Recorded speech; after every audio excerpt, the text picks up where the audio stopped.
Hello, and welcome to the last day of our HR OpenUp Summit. If this is your first time tuning in this week, we're happy to have you. If you've tuned in with one of the sessions previously, welcome back. At OpenUp, we believe in empowering people to work on their mental well-being via shared learnings and experiences. And therefore, over the course of the last 4 days, we've touched on a lot of HR and leadership topics. Topics like AI, hybrid working, diversity, equity, inclusion, and belonging. And today, we will be diving into the topic of resilience in general.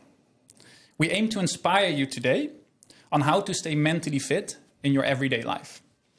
We will also touch on the topic on how to stay mentally fit within stressful situations or high-pressure environments. My name is Jesper Viveen. I'm the marketing director at OpenUp, and today I will be your host. Before I will introduce today's guests, I want to share a little bit about the setup of today. So right now, I'm doing a small introduction, and I will introduce our guests. And after that, we will listen in to a 30-minute conversation between our guests. There's also room for questions. You can ask questions now already in the system, but you can also ask them during the conversation or when we went into the Q&A. Okay, so today in our studio, I'm joined by two inspiring individuals. And they have a lot of things in common and a lot of things not in common. Things that they have in common are they're both a lot of times into stressful situations, previously, but also still in their everyday life now.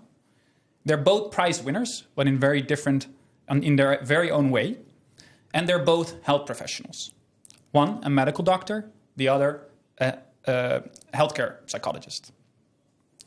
First up, I want to welcome OpenUp's founder and CEO, winner of the EY Emerging Entrepreneur of the Year Award and healthcare psychologist, Gijs Koppens. Thank you.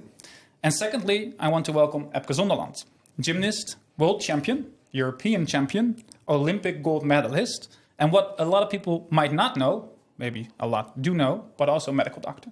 Yes, thank you. If this still hasn't rang a bell, let's watch a short video first before we dive into the conversation on the performance of Epke that won him the gold medal in the Summer Olympics of 2012 in London.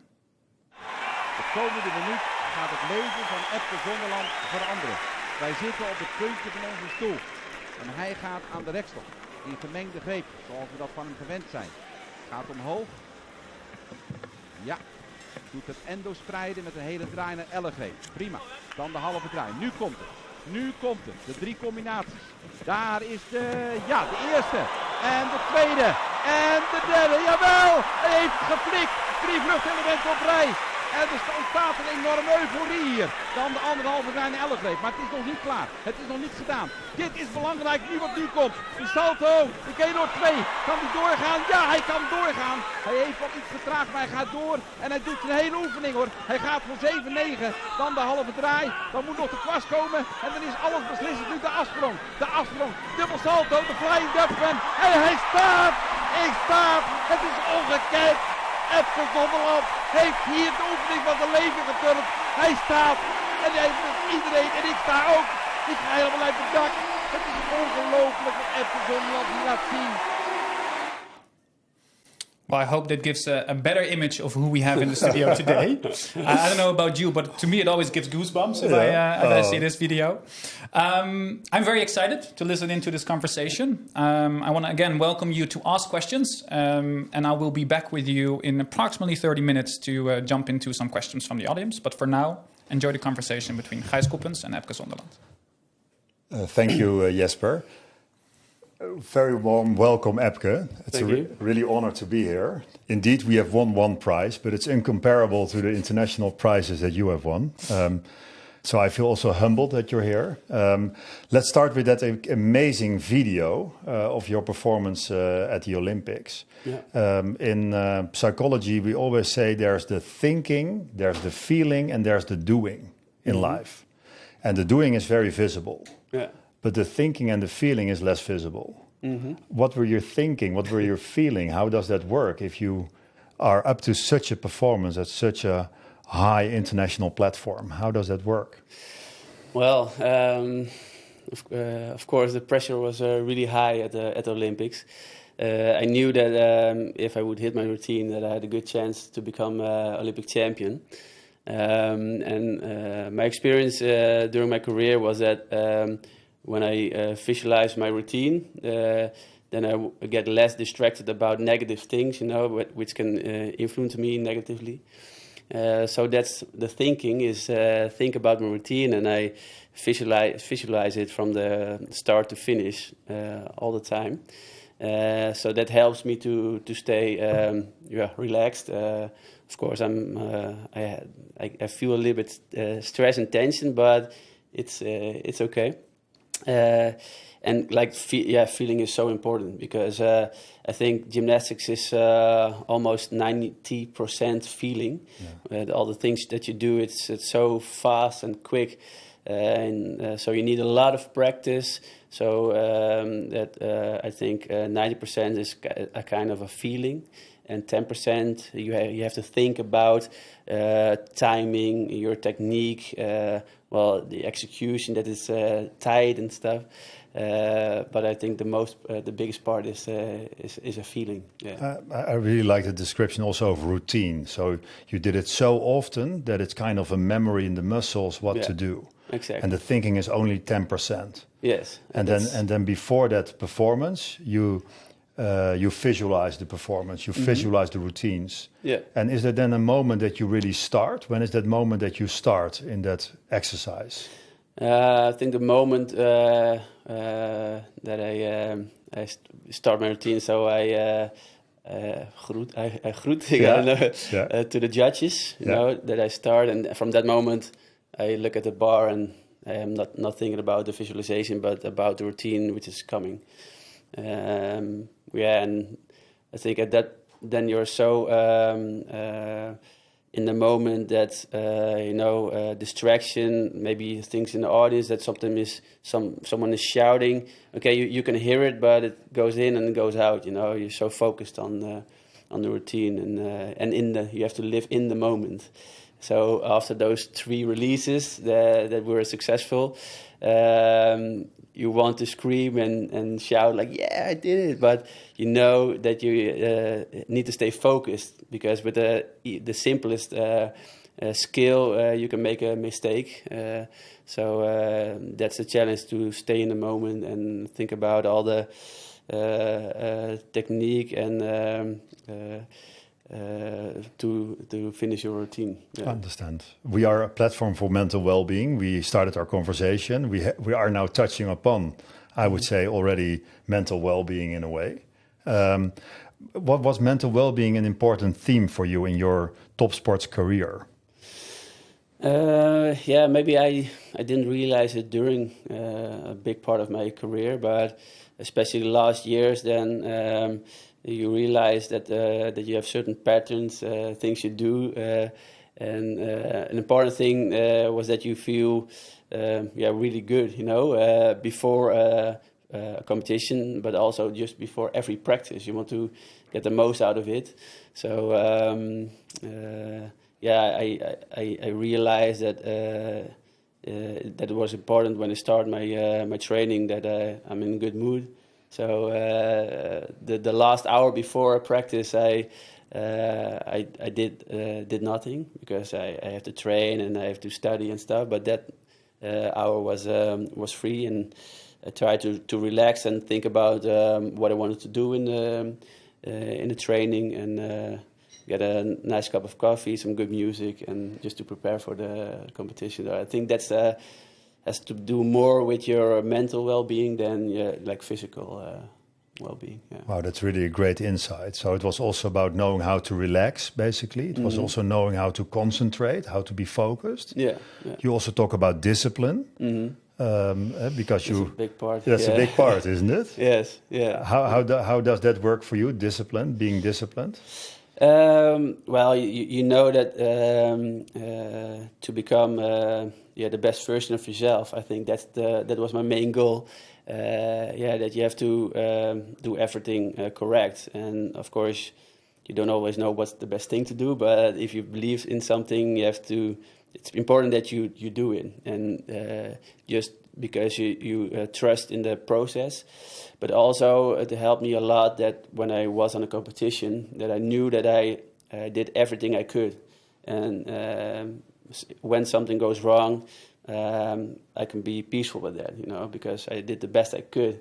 And now it's time to learn from it and maybe do things different, but I won't be disappointed for too long, because this is the best I could deliver, and that made me more relaxed during a competition. I really like that way of framing it, because it's very much process focused. You were very much process focused, the way you describe it, that not necessarily on the result. Yes, that was an important thing. Maybe in the first part of my career, I was more focused on winning and medals. But soon I realized, I think already when I was 18, I wasn't, during a competition, I wasn't looking at my competitors. I didn't want to know it. I just want to focus on my own and not get distracted. And don't think about, getting a medal, yes or no, but just about the routine. So I think the process was the main focus, It was also a question I had when I saw your long list of achievements. There's a lot of number ones, but there are some number twos and number threes. Yeah. But then the way you describe it now, you could kind of deal with being number two and number three if you have done everything you could.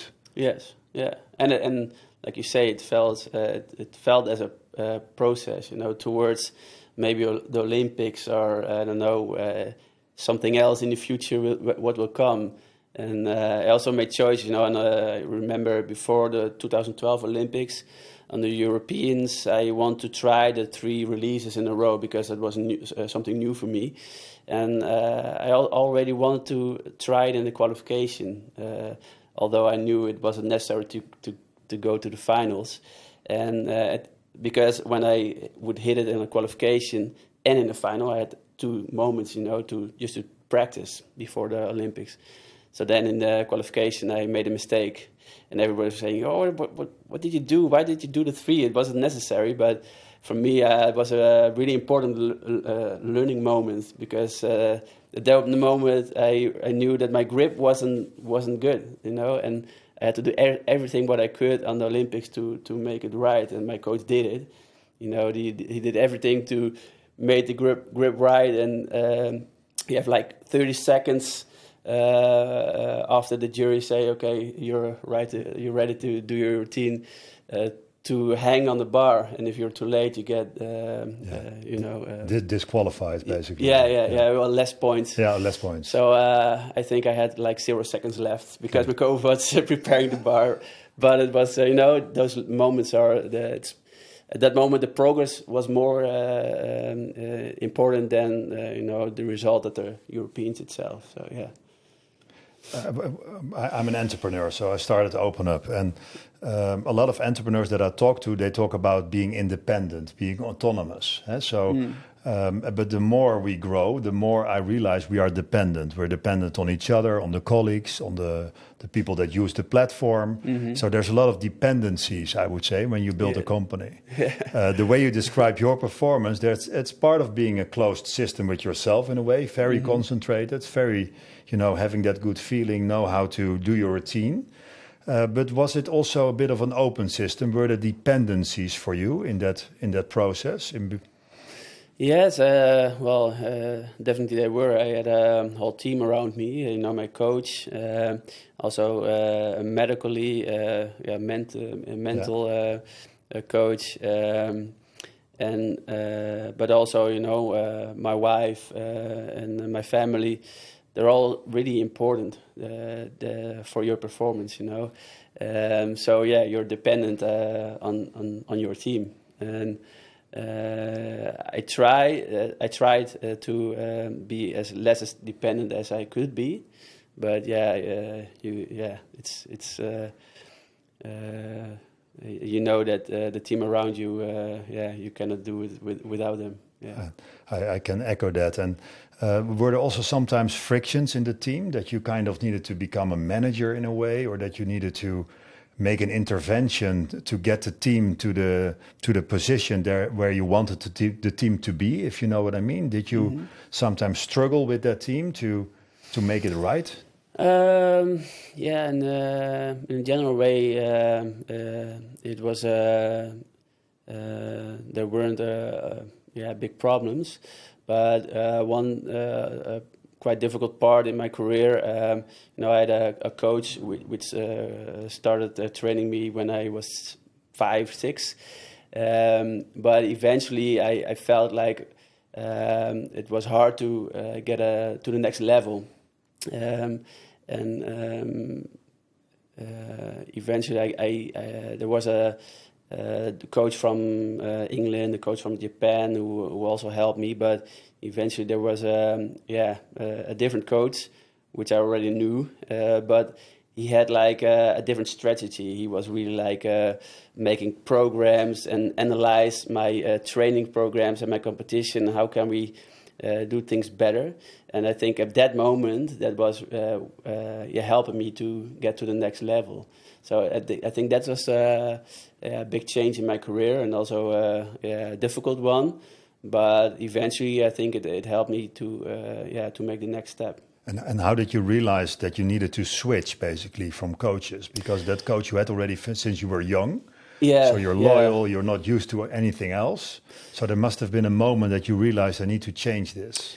Well, maybe at that moment I didn't really realize it, because I was thinking about maybe go to America to train there with other boys who were better than me.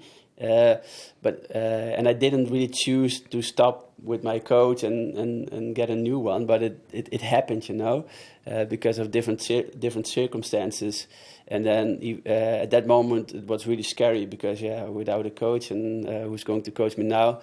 But a few years later, then you realize, okay, I think that was probably this was a good moment for me to change and to learn from someone else who has different ways. And so I wasn't strong enough to make a decision myself. Yeah. But you were very open, basically, to cues that change may be necessary. And the way you described earlier, also previous to this conversation, that you're quite a natural, that things kind of develop naturally. And if you look back, you can make it explicit, you can explain it, you can even recognize it in, let's say, literature, how to deal with resilience, how to build up resilience, how to do top sports. But you were quite intuitive. That's how you describe yourself. Yeah, I think I learned a lot from my career, but I think I also know intuitive what to do, and sometimes to trick myself, and to eventually do the best I can. Is it something you recognize also now in other people? Do you recognize in other top sports players, for instance, when they have that kind of intuition that you naturally have? Do you recognize it in other people as well? In the broad way, I do. I think every individual does it in their own way, but I think the way they handle the stress and to stay focused, and that's generally the same, and also the discipline that they need, and how to how they're able to to stay at the discipline they want. I think I can see familiar things. And if we now would summarize, what are kind of the 3 best practices that you would now use as a summary to describe what was driving your big successes? What are kind of the top 2 or 3 best practices that you would recommend to all of us to train in everyday life? Well, I think the visualization is a really good one, because it helps you to prepare for a certain moment. So it can be it was my routine at that moment, but it can be anything, any challenge in your life. But maybe it also helps to get to realize the direction you want to go. to think about things, how it could happen in the future. And I think also just to have a routine. I think it really helped me. As a athlete, you get a routine from your coach, like the training and everything. But also, beside the training, you also have your routine with food, sleep, relax. Having a good time with friends and making choices. But it helps. It really helps when you have a certain routine in it. And I like that very much. Routine. I think it's very important for all of us. We're kind of used to it. We need habits as human beings. Yeah, and during my career, it wasn't. I didn't know better than to have it. And then you stop, and then it feels really naked to don't have a planning. What can I can do what I want. What's this? And then you realize that is now I have a certain routine again in the morning, and that's go running with my dog, do some strength exercises, have a good breakfast, work a little bit on certain days. So that I feel that it helps me to stay, energetic during the day around. Yeah. Well, was it also a bit of a scary moment that you realized I need to find new routines after my top sports career? Yeah, it felt a little bit, scary and uncertain maybe. How will this be? But of course, I knew I had plans, with my medical career, so I knew it would be okay, but it felt a little bit strange and uncertain. But there was confidence because you already, paved the way for your medical career. Exactly. Yeah. But I realized that when you don't have it as an athlete after your career, that it's gonna, het zwarte gat in Dutch. I don't know if it's in English. The black hole. The black hole. That's easy to fall in. Yeah. Hey, and you're now a sports doctor, or you're in specialization, in the process of specializing. You are a medical doctor already. Yeah. What do you do now in everyday life? It's a process of a few years that you work in certain places, different places. And at this moment, I'm working at the cardiology and lung medicine department. So you learn a lot, I think, about health, because you see the risk factors and the patients that get to you, and a lot of them have the risk factors that you can influence with your lifestyle. So I think that's a really good place to be. Also, eventually, as a sports doctor, not only to detect problems with the heart or lungs, but also to get an idea about how risk factors can influence their well-being and their health. So it's not only about top sports anymore, it's about basically holistic health for also everyday people, let me say it like that. So you're not only active in top sports, but really working in the hospital with patients. Yeah, I think in the past the focus was more on top athletes and people who were fanatic with the sports. But now lifestyle is also important, and especially patients from other specialists which have, for instance, heart problems, and the doctor realizes they need movement or sports to become fitter or stay as fit as possible. But they don't really know how to do, and then we can help them to get a program which is helpful but also safe. I think when you look at the impact that you have had on society, of course it was huge when you were the winner in sports and inspiring new generations maybe to move and to also engage in gymnastics or maybe other disciplines. Now your impact is different as a medical doctor. Yeah. How would you describe the impact that you make nowadays on your patients? I think a lot of experience I can use, of course, on athletes. but I think also it's really helpful for people who are not really experienced with moving or sports, or who have injuries, that I can motivate them to do the difficult program that they need to do. But because it's not easy when you have an injury and you have to do a program of for at least 3 months, probably every day exercising.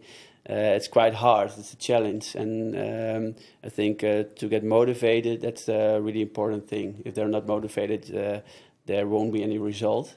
So I think my experience can help me to motivate my patients. I think as a medical doctor, you're also a bit of a storyteller in a way. You're also telling stories to people to motivate them. Mm-hmm. Do you sometimes use your background in top sports to motivate your patients in the consultation room in the hospital? Yeah, I try to keep it more general, but if it's necessary, I can give them an example of my own career. But I try to make it a little bit more general. But it's eventually it's sometimes when it's not from out of the book, my experience can also help me. Definitely. Cool. You're also a family man. You're a father. Since 5 years. It's your son's birthday today. Congratulations. Yes, thank you very much. What does fatherhood mean to you? I think for me it's really important. During my career, my son was born already, it also cost some energy, but it gave me, I think, more energy because the first period was really successful. But eventually, I also realized that it was a struggle because. As an athlete, you have to be a little bit selfish. If you want to do everything right, you have to make choices for yourself instead of for somebody else. But at that moment, I felt that I want to make choices for my son instead of myself. So it was getting a little bit a struggle to make the combination of fatherhood and to be an athlete. And that struggle, which I can of course fully imagine, being that under pressure as a top athlete, needed to be selfish as you describe it. I can fully understand, and of course also wanting to give to your son attention, time. Time is very important in fatherhood. Spending time together. Definitely. Did you solve that struggle at the moment? Is it solved? Is it? At the moment, are you satisfied? Yeah. As an athlete, you live 24/7 as an athlete, and now I don't work less than I did before, hour-wise in the gym. But when I'm home, I'm there for them, and I don't think about that I need to save energy or something, but I can play with them or help them or whatever they want, and that's a really good feeling. Yeah. I know you have 3 children now, so it's really a big family, I would say. A big Dutch family. And what was really helpful for you in your top sports career was that discipline, that intuitively was part of you. That was that concentration, that routine that you describe, the rhythm. Is it something you recognize being a father, that you kind of implement these best practices, maybe again intuitively, in your family? Well, probably intuitively, because I don't really think about it. But of course, you realize that for them it's also good to have a routine, and that they know, during the week for my oldest son, then he goes to school and he has swimming classes, but you also want to, when he gets home, we get some drinks and some fruit and maybe a relaxing moment, or maybe he needs to play and to get rid of all the experience that he had, So you think about how can you help him to get through the day without getting too much information, So I think the routine is important in that way. Cool. For me, also in the pressure of building up a company, the family is kind of the anchor point. So it's really also my relaxation in a way. Oh, Not always. It's also sometimes stressful. You need to bring them to bed, and of course. so there's also a lot of stress connected to it. But it can also be very nice to be in that surroundings. And do you also experience that? I'm not saying you should, but is it also sometimes for you like, okay, this is where I can relax myself? Definitely, and I also realize if it's not stable situation, that it's really hard to how do you say it? To do well in with your work or whatever you want to do. So I think that's where it all starts. The basic has to be good, and then there is room for you to develop and do for other things. Yeah. If you look back at your whole career, was that private life, that stability basically that you now describe, always important?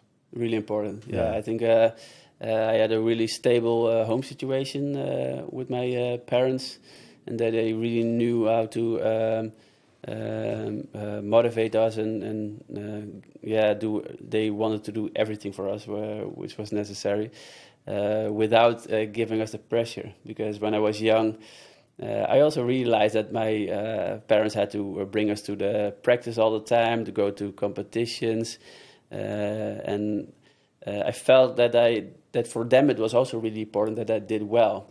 And at a certain point, I was a little bit scary about gymnastics, and I lost the fun in it. And I said it was really. I think I found it scary, but I told my mother that I wanted to stop. And then, surprisingly, she said, "Oh, that's all right. There's no problem. But maybe it's smart to continue like a few weeks, and if you still don't like it, then we stop." And then I realized that I did it for myself and not for my parents, that they were there to support me but not to push me. So that was a really important lesson, and I think that was, without that situation, home situation, I don't think I would have come so far. And I also had like two brothers and a sister who also did gymnastics.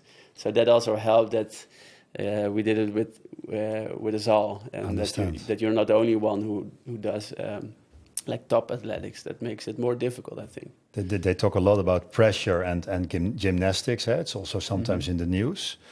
And the way you now describe it, your mother took away the pressure in a way. Yeah. Because she said, we're also fine when you would stop. Yeah. Was it that a surprise to you that she said that? It was a big surprise, because you think for them it's also really important, but it wasn't. For them it was important that I develop in a broad way. Education was important, sports, music, but not only about the sports. And of course, maybe they said it before, but I needed that moment that my mother was okay with it, that I would stop to realize it. So sometimes you have to be really clear to your children, I think, that they know it's all right. You just do it because you like it, because we think it's good for you, but not because you have to. I think this is a very important moment, and also because it describes that you do need pressure. You need pressure to make this happen, to make happen what you have achieved in life. Definitely. But there's some sort of an optimum in that pressure. Yeah. And I really like this story because you kind of made this intervention by asking your mother. Your mother responded in the right way, and therefore the pressure may have become ideal for you or so. And it was something that you needed to do yourself, and not necessarily external people bringing that to you. No. Okay. Yeah. Super cool. We discussed a lot already. We are also changing well-being a bit. That's what we try at OpenUp. So when you look at the traditional way that we are trained as healthcare professionals, it's a lot about illness. It's a lot about problems. Yeah. We try to switch to preventative solutions, to solution-focused language, maybe even a different language. How do you look at that? I think you're also active in sports, which is kind of maybe now with your current patients in between, let's say, this clinical disorders and problems, and also solution-focused and preventative. Yeah. How is that for you as a new generation of medical doctors? How do you look at that? Well, I think I'm quite focused now on prevention, especially as a role as a sports doctor. So I really recognize what you say. In my case, it's about maybe the somatic problems that you can get in the future if you don't do it right, where you can make a big impact with prevention. But mental wise, it will be the same. And I also experienced a lot of challenges during my career, but maybe more when as a father and with my new career. And I think it can be really helpful if you have realize, okay, this is a big challenge and it doesn't go the way I want. I don't know what's wrong, but maybe it would be nice if someone else who knows about this stuff can help me to prevent that it will be a big thing, or maybe that it takes too much energy of you that you go towards a burnout of something, and then it's really a lot harder to get out of it. And maybe with a little bit of help, you can prevent that it becomes a problem. So it makes sense a lot. I think the big difference, of course, between your career as a top sportsman and your role now as a medical doctor, that as a top sportsman, you were the one performing, you were the one executing. Yeah. And now if you talk about preventative medicine or exercises, the patient needs to do it him or herself. Yeah. That's maybe different for you, that role. Is that different for you? Definitely, yeah, because I think it's, for me, it's even harder to get to help somebody else to be disciplined and to do the things they have to do, or to motivate them. It's more hard than to motivate or discipline myself. But also, it's also different that now they rely on me. I have the responsibility for them.